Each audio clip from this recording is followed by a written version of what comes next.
Cordial salud. En esta oportunidad hablaremos sobre la violencia en el trabajo y el acoso laboral.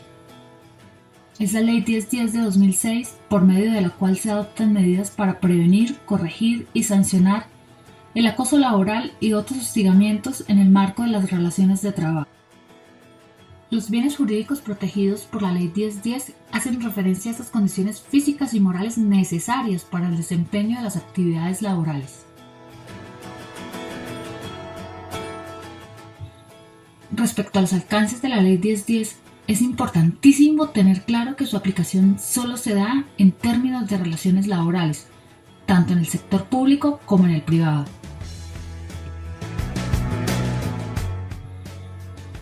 Los sujetos en este tipo de conflictos son personas naturales, empleados o empleadores de una organización. Es importante tener claro que el acoso laboral no siempre se da de los superiores a los subordinados.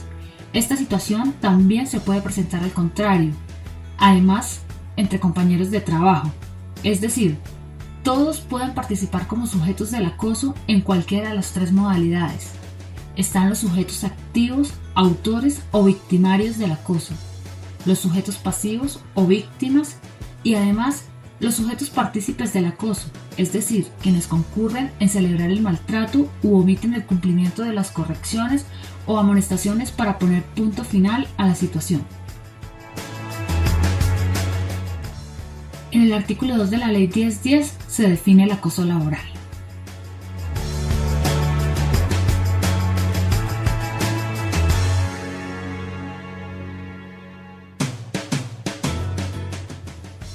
El acoso laboral puede darse, entre otras, bajo las siguientes modalidades.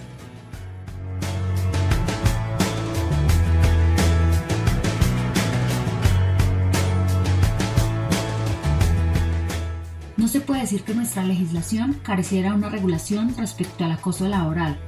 Podemos encontrar que en la Constitución Política de Colombia, en el Código Sustantivo del Trabajo, en el Decreto 2351 de 1965 y en el caso de servidores públicos, en el Código Disciplinario Único, se hace referencia al tema. Sin embargo, cabe aclarar que la expedición de la Ley 1010 resulta muy apropiada. Si bien ya se mencionaron las típicas modalidades de acoso laboral, las autoridades competentes pueden juzgar o evaluar una serie de circunstancias donde se presume que hay acoso laboral. Las conductas no constitutivas de acoso son todas aquellas medidas que se toman para regular las exigencias, órdenes y disciplinas propias del ejercicio de las labores. Por ejemplo, si un empleado no realiza o desmejora el rendimiento normal de sus actividades, lo más lógico es que reciba un llamado de atención. Medidas correctivas. El primer recurso que se debe utilizar es el procedimiento interno, donde las partes involucradas pueden resolver sus conflictos en un ambiente pacífico, por medio de la aplicación de los reglamentos internos de trabajo o normas análogas en el caso de empleados públicos. Una medida más drástica es poner en conocimiento las situaciones de acoso laboral ante las autoridades competentes. Estas son el inspector de trabajo, las inspecciones municipales de policía, los personeros municipales, la Defensoría del Pueblo o en el caso de servidores públicos ante el Ministerio de Trabajo. El procedimiento se desarrolla de la siguiente manera. Lo primero es presentar la denuncia por escrito ante cualquiera de las autoridades que acabamos de mencionar. Segundo, las partes se citan a una audiencia que se realiza a los 30 días siguientes de haberse realizado la denuncia. El tercer paso es la realización de la audiencia privada. A esta solo pueden asistir los involucrados y los testigos o peritos si los hubiere. Allí, además, se presentarán las pruebas de los hechos y se dictaminará sentencia. Por último, se puede recurrir al recurso de apelación en caso de inconformidades. Las medidas sancionatorias son las sentencias que establecen solo las autoridades competentes en un caso de acoso laboral. Los empleados públicos serán regidos bajo las sanciones que establezca el Código Disciplinario Único. Para los demás trabajadores aplica lo siguiente. Primero, si el trabajador renuncia a causa del acoso, debe recibir una indemnización por despido sin justa causa. Segundo, serán sancionados con multa de entre 2 y 10 salarios mínimos legales mensuales vigentes los trabajadores que sean sujetos activos y además aplica la misma sanción a los empleadores partícipes del acoso. Tercero, el empleador deberá pagar a la EPS y a la ARP el 50% del costo total de los tratamientos de recuperación física o mental del empleado cuando se demuestre que es él quien desempeña el rol de sujeto activo o partícipe del acoso.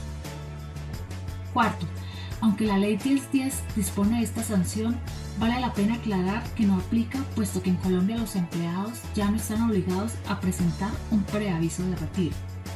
Quinto, el trabajador sujeto activo del acoso, aparte de ser sancionado, como se mencionó en el numeral 2, será despedido de inmediato por justa causa o a la fecha de terminación de su contrato sin derecho a renovar.